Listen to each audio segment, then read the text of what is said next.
اعوذ باللہ من الشیطان الرجیم بسم اللہ الرحمن الرحیم اللہم صلی علی محمد وآل محمد وعجل فرجہم۔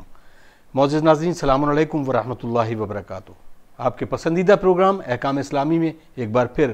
آپ کا میزبان اطہر کاظمی آپ کا خیر مقدم کرتا ہے۔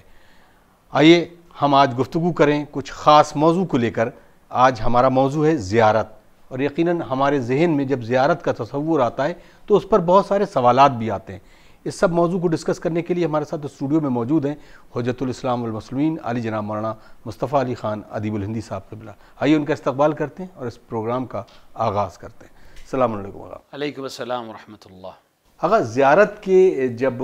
بات ہوتی ہے تو زیارت کا ایکچوئل مفہوم جو ہے، اس کے اور بھی تمام سوالات جو ذہن میں آتے ہیں وہ کیا ہے؟ سب سے پہلا تو زیارت کے اصل مقصد جو ہے وہ کیا ہے؟ اعوذ باللہ من الشیطان الرجیم، بسم اللہ الرحمن الرحیم، الحمدللہ رب العالمین، وصلی اللہ علی سیدنا محمد وآلہ الطیبین الطاہرین۔ ظاہر ہے کہ زیارت کا جو لغوی معنی ہے یا ڈکشنری کی میننگ ہے وہ کسی سے ملنا، کسی کو دیکھنا، اور آپس میں ملنے جلنے کو بھی لے بھی لفظ زائر استعمال کیا جاتا ہے۔ لیکن جب ہم اصطلاح میں بات کرتے ہیں تو زائر ہم اس شخص کو کہتے ہیں جو کسی امام یا کسی پیغمبر کی زیارت کے لیے، یعنی اسے ملنے کے لیے اور اپنے عرض ادب کے لیے اس کی قبر کے پاس، اس کے مزار کے پاس، اس کے روضے پہ حاضر ہو، یہ انسان زائر ہے۔ اور جس امام کی بھی زیارت کر رہا ہے اس سے جب زیارت کر کے واپس پلٹے تو بعنوان زائر اس انسان کی زیارت کرنے کا بھی ثواب کتابوں میں اور ہمارے بزرگان کی کتابوں میں اور جملوں میں اور حدیثوں میں وارد ہوا ہے۔ تو کسی سے ملنا اپنے آپ میں زیارت ہے، لیکن جب ہم کہتے ہیں زیارت اور اصطلاح میں بات ہوتی ہے تو یعنی ائمہ علیہم الصلوۃ والسلام، خصوصاً سید الشہداء علیہ الصلوۃ والسلام کے محضر میں حاضر ہونا، کربلا معلیٰ میں حاضر ہونا اور اپنا عرض ادب کرنا اور ان کا سلام کرنا، یہ زیارت کا مفہوم اور اصل معنی ہے جو ہم اصطلاح کے طور پہ کہتے ہیں۔ ہدف اس کا واضح ہے، ہدف اس کا صرف اور صرف یہ نہیں ہے کہ انسان اپنے وطن سے اٹھ کر آئے اور کربلا میں ایک سلام کرے اور چلا جائے، حالانکہ وہ بھی ایک بہت بڑا کام ہے، کیونکہ وہ بہت سے لوگ جو اس کام کو انجام نہیں دیتے ان کے مقابلے میں یہ شخص بہت بہتر ہے۔ لیکن ہدف صرف یہ نہیں ہے کہ آئے اور سلام کرے، وہ ایک بہت پہلا مرحلہ ہے جو کہ انسان کو ادا کرنا چاہیے سلام کی حد تک۔ ہدف یہ ہے کہ جب انسان زیارت کرے گا تو ان شخصیات سے متعارف ہوگا، ان شخصیات کو جانے گا، اس جگہ پر جہاں کھڑا ہے اس جگہ کی عظمت کو جانے گا اور ان کے معارف کو اور ان کی تعلیمات کو خود بھی حاصل کرے گا اور دوسروں تک بھی پیغمبر بن کر اور ایلچی بن کر جائے گا اور وہ باتیں بیان کرے گا جس کے لیے انہوں نے قربانی دی، جس کے لیے انہوں نے زندگی گزاری۔ اتنی زیادہ تاکید ہونا زیارت کے اوپر۔ دیکھیں، روایات میں ہے کہ اگر کوئی انسان غنی ہو، کوئی انسان فقیر ہو تو اس کو چاہیے کہ سال میں کم سے کم ایک بار امام حسین علیہ السلام کی زیارت کرے، اور اگر غنی ہے تو پھر اس کے لیے تو کہنا ہی الگ ہو جاتا ہے۔ تو کم سے کم ایک بار زیارت یا سال میں 2 بار زیارت، حتیٰ قرض لے کر زیارت تک کی روایتیں ہمارے پاس ملتی ہیں۔ اس سے یہ بات ثابت ہوتی ہے کہ صرف آ کر سلام کر لینا ہدف نہیں ہے، ولو یہ کہ بہت عظیم کام ہے اور حق ہے سید الشہداء علیہ الصلوۃ والسلام اور دیگر ائمہ علیہم الصلوۃ والسلام کا کہ ہم ان کو سلام کریں، اور تقریباً ہر انسان عام الناس بھی عام طور سے ہر نماز کے بعد ہم یہ کام انجام دیتے ہیں۔ لیکن وہاں سے چل کر اپنے وطن سے کربلا معلیٰ آنا، جس کی بہت زیادہ تاکید ہوئی ہے، اس کے اندر ہدف یہی ہے کہ ہم ایک طرف تو ان کا احترام کریں، دوسری طرف وہ تعلیمات حاصل کرنے کی کوشش کریں اور اپنے آپ کو ویسا بنانے کی کوشش کریں جیسا حضرت سید الشہداء چاہتے تھے کہ ان کے چاہنے والے ہوں۔ جزاک اللہ۔ اب کیونکہ یہ ایک فلسفہ بھی آتا ہے کہ کیا صرف زائر اپنے گھر سے نکلا اور جانے کے لیے تیار ہوا، اس کی کوئی فہرست مرتب کی گئی ہے کہ ایک زائر کو کن چیزوں پر آمادہ ہونا چاہیے اور کون کون سی ایسی چیزیں جس میں بہت سارے رموز بھی پوشیدہ ہوں گے؟ وہ ساری چیزیں میں چاہتا ہوں بتائیں کہ اگر کوئی زائر اپنے دل میں تمنا کرتا ہے زیارت کے لیے سید الشہداء حضرت امام حسین علیہ السلام اور دیگر ائمہ کے لیے، تو اس کو اپنے آپ میں کس طریقے کی تیاری کرنا چاہیے اور کیسے وہ آگے بڑھنا چاہیے؟ دیکھیں، زیارت ولو یہ کہ سفر ہے، ولو یہ کہ انسان ایک شہر سے اپنے ملک سے دوسرے ملک کی طرف سفر کرے گا، یا اگر ایک ہی ملک میں ہے تو اس ملک سے کربلا معلیٰ یا نجف اشرف یا سامرہ یا کاظمین یا بقیع یا مدینہ کہیں کی زیارت کرنے جا رہا ہے، خصوصاً سید الشہداء علیہ الصلوۃ والسلام کی زیارت کرنے جو شخص جا رہا ہے، اس کے لیے صرف یہ ایک سفر نہیں ہے جیسے ہم عام شہروں میں سفر کرتے ہیں، مثال کے طور پر ہم لکھنؤ سے دلی جائیں یا لاہور سے پاکستان جائیں یا اس کا برعکس جائیں یا کسی اور عام شہر جو زیارتی شہر نہیں ہیں، ہم جو سفر کرتے ہیں ولو یہ کہ دکھنے میں دونوں ایک جیسے سفر ہیں، لیکن یہاں انسان صرف اور صرف ایک سفر نہیں کر رہا ہے کہ اپنے آپ کو ایک منزل سے دوسری منزل کی طرف لے جا رہا ہے، بلکہ انسان جسم کے ساتھ ساتھ ایک روحی سفر پر جا رہا ہے، ایک معنوی سفر پہ جا رہا ہے، ایک ایسے سفر پہ جا رہا ہے جو اصل میں روح کو بلندی تک پہنچانے کا سفر ہے۔ تو یہ ایک عام سفر نہیں ہے، ظاہر ہے کہ پھر اس کے آداب اور اس کے طریقے بھی دوسرے سے مختلف ہوں گے۔ ٹھیک ہے، ہم دوسرے سفر میں بھی تیاری کرتے ہیں، لباس کی تیاری کرتے ہیں، رہنے کی تیاری کرتے ہیں، زاد راہ کی تیاری کرتے ہیں، اسی طرح یہاں بھی یہ چیزیں ہیں، لیکن اس کے ساتھ ساتھ اور بھی کچھ تیاری کی ضرورت ہے، کیونکہ جب آپ کا سفر جو ہے وہ روح اور معنویت اور ارتقاء اور معرفت کا سفر ہے تو پھر ہمیں بہت سی چیزوں کے لیے آمادہ ہونا پڑے۔ خصوصاً سید الشہداء علیہ السلام کی جو زیارت ہے، چونکہ امام حسین علیہ السلام اور کربلا کا بالکل مقام الگ ہے، باقی تمام ائمہ علیہ السلام کا تمام ائمہ ہونے کے لحاظ سے سب برابر ہیں اور زیارت گاہ ہونے کے لحاظ سے بھی سب کا وہی احترام ہے، لیکن خود ائمہ علیہ السلام نے کربلا کو بالکل ایک الگ نظریے کے ساتھ اور ایک الگ زاویے کے ساتھ ہمارے سامنے پیش کیا، اور امام حسین علیہ السلام کی جو شہادت کا طریقہ ہے اور جو پورا واقعہ ہے کربلا کا وہ بھی بالکل مختلف ہے باقی ائمہ علیہ السلام کے واقعات سے، لہٰذا بالکل الگ معاملہ ہے۔ حتیٰ بہت سے فقہی مسائل یہاں آ کے مختلف ہو جاتے ہیں، بہت سے اصطلاحی مسائل یہاں کے مختلف ہو جاتے ہیں، تو روایات میں ملتا ہے کہ جب انسان سید الشہداء علیہ السلام کی زیارت کے لیے نکلنے کا ارادہ کرے تو بعض روایات میں ہے کہ 3 دن روزہ رکھے، چونکہ روزہ انسان کو تقوی کی طرف لے جاتا ہے، جہاں قرآن مجید میں جب روزے کا حکم دیا گیا تو لعلکم تتقون، شاید تم متقی ہو جاؤ، تو ایک اشارہ شاید یہی ہے کہ ہم تقوی کو اختیار کر کے اپنے آپ کو اس لائق بنائیں کہ ہم سید الشہداء علیہ السلام کے حرم میں یا کربلا میں داخل ہو سکیں۔ امام جعفر صادق علیہ السلام سے روایت ہے، امام محمد باقر علیہ السلام سے روایت ہے، دونوں معصومین سے روایت ہے کہ آپ نے لوگوں سے کہا کہ جب تم میرے جد حسین کی زیارت کا قصد کرو تو 3 دن روزہ رکھو اور پھر زیارت کا سفر شروع کرو۔ بعض روایات میں ہے کہ جب 3 دن روزہ رکھ لو اور زیارت کا آغاز کرنا چاہو سفر کا تو لوگوں کو اکٹھا کرو اور اعلان کرو اپنے جانے کا، اور لوگوں سے طلب کرو کہ تمہارے کوئی قرض اگر کسی گردن کے اوپر ہے، کسی کا حق تمہاری گردن پہ ہے تو یہ تمام چیزیں جو ہے معاف کر کے، یعنی اپنے آپ کو ایک دم پاکیزہ بنا کر حق حقوق الناس اور حقوق العباد سب حل کرنے کے بعد تم اس سفر کے اوپر آؤ۔ ایسا نہ ہو کہ تمہاری گردن پہ کسی کا حق رہ جائے اور تم اس سفر زیارت پہ آ جاؤ، کیونکہ تم اس تقوی کی منزل پہ پھر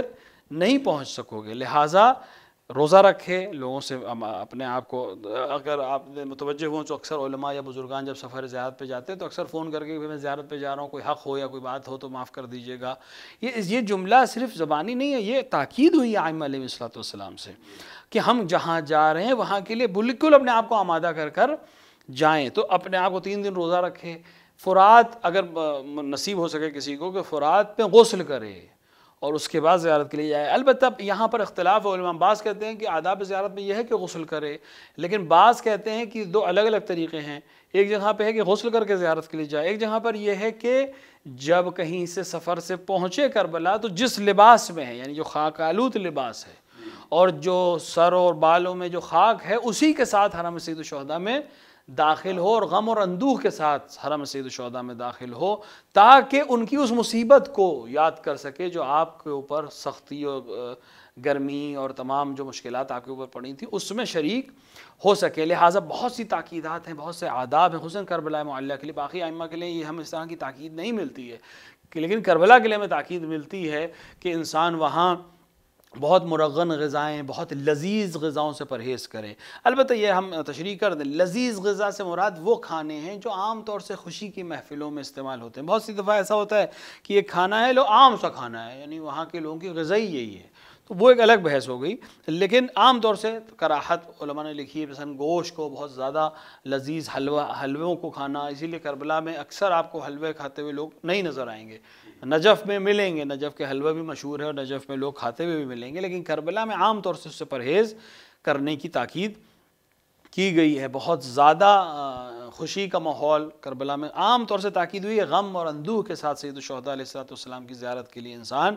جائے تاکہ ان کے غم کو یاد کر سکے اور اس سوگواری کے عالم میں سید الشہداء علیہ السلام کی زیارت کرے جس طرح کا سوگ ان کا حق بنتا ہے۔ جزاک اللہ۔ اگر کیونکہ تبرکات کی بات ہے، جیسے ابھی غذا کی بات ہوئی، کچھ کوئی افراد اگر کوئی ایسے تبرکات میں کھانا دے رہا ہے، اس کو تناول فرمانے میں بھی، اس کو تناول کرنے میں بھی کیا کچھ اشکال ہے؟ مثلا کوئی نے گوشت یا کچھ بھنا ہوا گوشت اس طریقے جو عام طور پر ہم لوگ کبھی واقعی خوشی کے طور پر کھاتے ہیں، تو کیا اس کی ممانعت ہے اس طرح سے؟ روایات کو جب اگر آپ دیکھیں تو اکثر ہمیں ملتا ہے کہ ائمہ نے اس چیز سے منع کیا ہے کہ ہمارے بہت سے لوگ زیارت پہ جاتے ہیں اور ہمیں خبر ملی ہے کہ وہ حلوے اور مرغن غذائیں اور لذیذ غذائیں کھاتے ہیں، ہمارے شیعوں کو ایسا نہیں کرنا چاہیے۔ لہٰذا وہ لوگ بھی جو تبرکات کا اہتمام کرتے ہیں انہیں بھی چاہیے کہ سادہ چیزوں کا اہتمام کریں، تاکہ امام حسین علیہ السلام کی جو زیارت کا ہدف ہے، جو مقصد ہے اور جو ان کی عظمت ہے، جو غم ہے، وہ اس کا ہم اظہار کر سکیں، یعنی ہمیں لگے کہ ہم ایک ایسے شہر میں داخل ہوئے ہیں، ایک ایسے داخل ہوئے ہیں، ایک ایسے علاقے میں داخل ہوئے ہیں جو غم کا شہر ہے، جہاں اذیت دی گئی ہے اہل بیت علیہ السلام کو۔ لہٰذا بہت زیادہ آسائش میں رہنے کی ضرورت ہے۔ بہت سے لوگ ایسے کرتے ہیں کہ ان کو بہت اچھے ہوٹلز کی ضرورت ہے اور بہت زیادہ لائبلٹیز کی ضرورت ہے اور فارمیلٹیز کی ضرورت ہے۔ انہیں خیال رکھنا چاہیے کہ وہ ایک عام سفر پہ نہیں آئے ہیں، کسی ویکیشن پہ نہیں آئے ہیں، بلکہ کربلا معلیٰ میں ہیں، جہاں سید الشہداء علیہ السلام ایک پل سکون سے نہیں رہ سکے،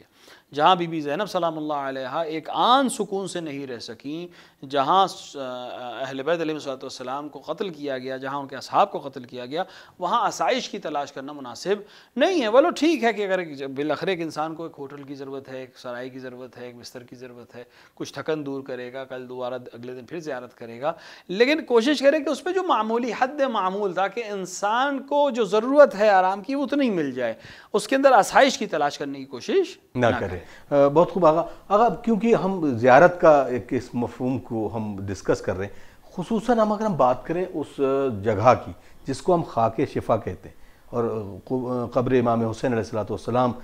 اس کی اہمیت کیا ہے؟ اور خاص طور سے اگر ہم بات کریں اس کی اہمیت کے بارے میں اور لوگوں تک جیسے پہنچایا جاتا ہے کہ اس کو ہم خاک شفا بھی کہتے ہیں، تو اس کے بارے میں تفصیل سے بتا دیں۔ دیکھیے، خاک شفا وہ خاص مٹی ہے جو امام حسین علیہ السلام کی قبر اطہر کے اوپر سے اٹھائی جائے۔ البتہ روایات 3 طرح کی ہمارے پاس ہیں جو خاک شفا سے متعلق ہیں۔ بعض روایات میں خاک شفا سے مراد وہ مٹی ہے جو قبر امام حسین علیہ السلام سے اٹھائی جائے، یعنی روایات میں ملتا ہے کہ قبر حسین ابن علی کے پاس ایک خاص مٹی ہے جو سرخ رنگ کی ہے اور اس کے کھانے والے کے لیے شفا ہے تمام امراض سے سوائے مرض الموت کے، اور یہ اس کو کامل الزیارات اور دیگر علماء نے بھی اپنی کتابوں میں، اور کامل الزیارات اور بحار اور اس طرح کی تمام کتابوں میں یہ موثق حدیثیں مل جائیں گی۔ تو ایک سے مراد خاک شفا وہ مٹی ہے جو امام حسین علیہ السلام کی قبر اطہر پر سے اٹھائی جائے۔ بعض روایات میں اس کے لیے حد اور توسیع کو ہم قائل ہوئے ہیں۔ بعض لوگوں نے 40 ذراع تک سے لے کر 10 میل تک کو خاک شفا میں شامل کیا، یعنی وہ پورا محدودہ جو امام حسین علیہ السلام نے بنابر روایت خریدا تھا اور بعد میں ہبہ کر دیا تھا بنی اسد کو کہ وہاں آنے والے زائرین کا وہ خیال رکھیں گے اور ان کی قبور کو تعمیر کریں گے، وہ پورا زمین کو لوگوں نے حرم امام حسین اور اسی لحاظ سے خاک شفا میں شمار کیا ہے۔ اور بعض روایت ہے جس میں حد اور محدودے کو بیان نہیں کیا ہے، صرف شفا کے سلسلے میں بات کی ہے۔ علی کل حال وہ مٹی جو منسوب ہو کربلا معلیٰ سے وہ خاک شفا ہے، اور اس کے آداب ہیں اس کو اٹھانے کے، اس کو کھانے کے، کیونکہ اگر آپ فقہ کی طرف رجوع کریں تو تمام علماء کی نظر میں خاک کھانا مذہب تشیع میں، مذہب رسول اکرم صلی اللہ علیہ وآلہ وسلم میں اور دین اسلام میں جائز نہیں ہے سوائے خاک شفا کے۔ یہ عظمت میں نے عرض کیا کہ بہت سے فقہی مسائل یہاں آ کے بدل جاتے ہیں، تو خاک کھانا شریعت میں جائز نہیں ہے سوائے خاک شفا کے جو امام حسین علیہ السلام کی تربت سے منسوب ہے۔ حتیٰ رسول اکرم کی قبر کی مٹی کوئی نہیں کھا سکتا، امیر المومنین کی قبر کی مٹی کوئی نہیں کھا سکتا، بقیع کی مٹی کوئی، کسی بھی حرم کی کوئی بھی مٹی انسان اپنے منہ میں نہیں رکھ سکتا، لیکن قبر حسین علیہ السلام، تربت سید الشہداء علیہ السلام اور خاک شفا کو انسان نہ صرف یہ کہ کھا سکتا ہے بلکہ شفا بھی طلب کر سکتا ہے۔ بلکہ اعمال عید میں اگر ہمارے ناظرین اعمال عید کو جا کر توضیح المسائل میں یا احکام میں یا دعاؤں کی کتاب میں دیکھیں، خصوصاً مفاتیح الجنان میں دیکھیں، تو ان کو مل جائے گا کہ بہتر ہے کہ روز عید خاک شفا سے اپنے آپ پہلے ہی چیز جو لے، افطار جو کرے، یعنی روزہ عید چونکہ روزہ تو رکھنا نہیں ہے، لہٰذا پہلی بار کوئی چیز کھائے گا تو خاک شفا سے افطار کرے، تاکہ وہ پورے سال غم اور اندوہ اور ہر طرح کے مرض سے محفوظ رہے۔ تو اس خاک کی ایک بہت زیادہ اہمیت ہے، اس فرات کے پانی کی اور خاک شفا کی بہت زیادہ اہمیت ہے، اور یہ اہمیت صرف اور صرف اس لیے کہ سید الشہداء علیہ السلام کو جو عظمتیں خداوند عالم نے دی، ان میں سے ایک عظمت یہ دی کہ آپ کی خاک کو خاک شفا قرار دیا، لہٰذا اس کو اٹھانے کے آداب ہیں، اس کو تناول کرنے کے آداب ہیں، اس کے احترام کے آداب ہیں، اور حد تر تاکید ہوئی ہے کہ قبر میں جب کسی مردے کو لٹایا جائے تو اس کے سرہانے خاک شفا رکھی جائے۔ بعض روایات میں حنوط کے ساتھ بھی تاکید ہوئی کہ جب حنوط لگایا جائے، کافور جب اس کو لگایا جائے بدن پر تو اس کو خاک شفا لگایا جائے، لیکن اس احترام کے ساتھ کہ خاک شفا کا احترام رہے، یعنی سر، پیر اور ہاتھ پہ لگایا جائے، پیروں کی طرف اگر حنوط پہ خاک شفا ملی تو نہ لگایا جائے، یہ احترام خاک شفا کا ہے۔ تو خاک شفا انسان کو زندگی میں بھی شفا دیتی ہے، اور قبر میں ڈالنے کے نتیجے میں، مرنے والے کے ساتھ رکھنے کے نتیجے میں اس کو عذاب قبر سے بھی محفوظ رکھتی ہے، اور اس کا جو سوال جواب ہے وہ بھی اس کے لیے آسان ہو جاتا ہے، حتیٰ یہ خاک کل اس کو جہنم کی آگ سے بچانے کے لیے بھی کام آنے والی چیز ہے انشاءاللہ۔ اگر کیونکہ اب تبرکات کی بات جس طرح سے کر رہے تھے، تو خاص طور سے خاک شفا کو جیسے کہا آپ کہ اس کے آداب ہیں اٹھانے کے،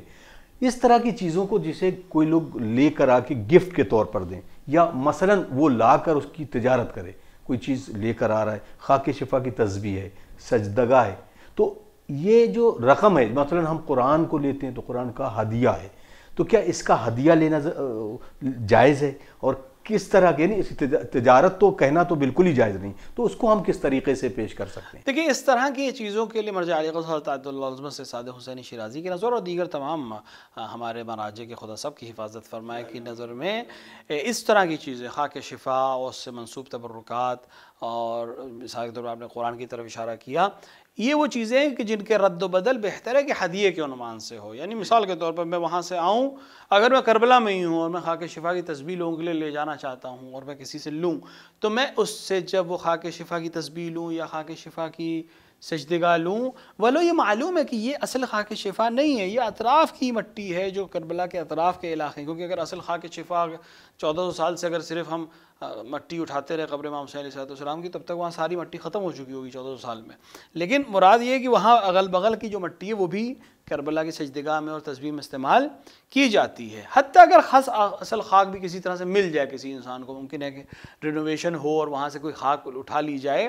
تو وہ خاک جب کسی سے لے تو اگر کچھ رقم دے اس کے عوض میں تو ہدیے کے عنوان سے دے، تاکہ معاملہ جو ہے وہ ہدیے کا معاملہ رہے، اور بے جسے ہم کہتے ہیں خرید و فروش، اس کا معاملہ نہ ہو، اور اس سے ممانعت بھی کی گئی ہے، بعض روایات میں منع کیا گیا ہے کہ خرید و فروش کا معاملہ نہ رکھا جائے، لہٰذا ہدیتاً جیسے ہم قرآن کا ہدیہ دیتے ہیں، یا جیسے ہم کسی انسان کو سورہ پڑھنے کا ہدیہ دیتے ہیں یا قرآن کی تلاوت کرنے کا ہدیہ دیتے ہیں، اسی طرح اگر خاک شفا کسی سے لیں یا دیں تو ہدیے کے عنوان سے دیں اور ہدیے کے عنوان سے لیں۔ جزاک اللہ۔ اگر ایک سوال ایک صاحب کا ہے بہت اہم، انہوں نے یہ سوال کیا ہے کہ کیا کوئی شخص اگر کسی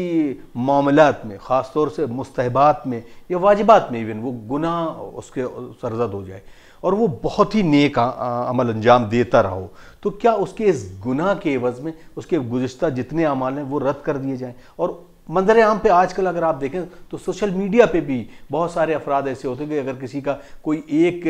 کار نمایاں وہ کرتا رہا ہے، لیکن ایک عمل بھی اگر غلط ہو گیا ہے اس کے اور وہ گناہ کے لیے مرتکب ہونے کے بعد اس کو توبہ بھی کر رہا ہے، تو ایسے شخص کو کس طرح سے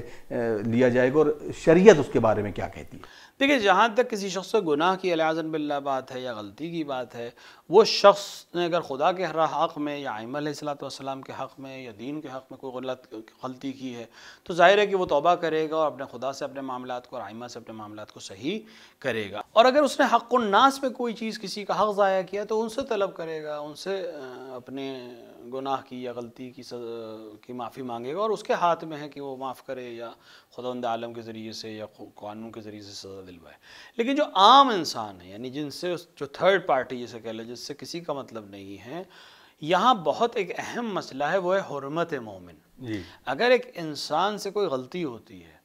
اور وہ غلطی واقعاً کوئی مثلا اس سے کوئی گناہ ہوا ہے، اس کی تنبیہ کرنا، اس کو کہنا کہ اس نے غلط کیا ہے یا اس کو متوجہ کرنا، یہ ایک حد تک کوئی مسئلہ نہیں ہے۔ لیکن اگر ہم اس کو مال عام پر لے جائیں، جیسے کہ آپ نے اشارہ کیا سوشل میڈیا سائٹس کے اوپر لے جائیں اور اس کے اوپر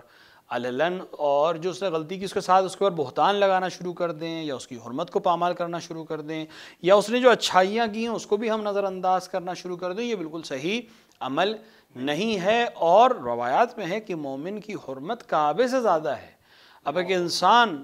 اگر کسی مومن کی توہین کر رہا ہے گویا خانہ کعبہ کی توہین کر رہا ہے، کسی مومن کے اوپر بہتان لگا رہا ہے گویا خانہ خدا کو بے حرمتی کر رہا ہے۔ ہمارے اندر ایک بہت بڑی پریشانی یہ ہے کہ ہم حق اور انصاف کا دامن بہت جلدی چھوڑ دیتے ہیں۔ یعنی اگر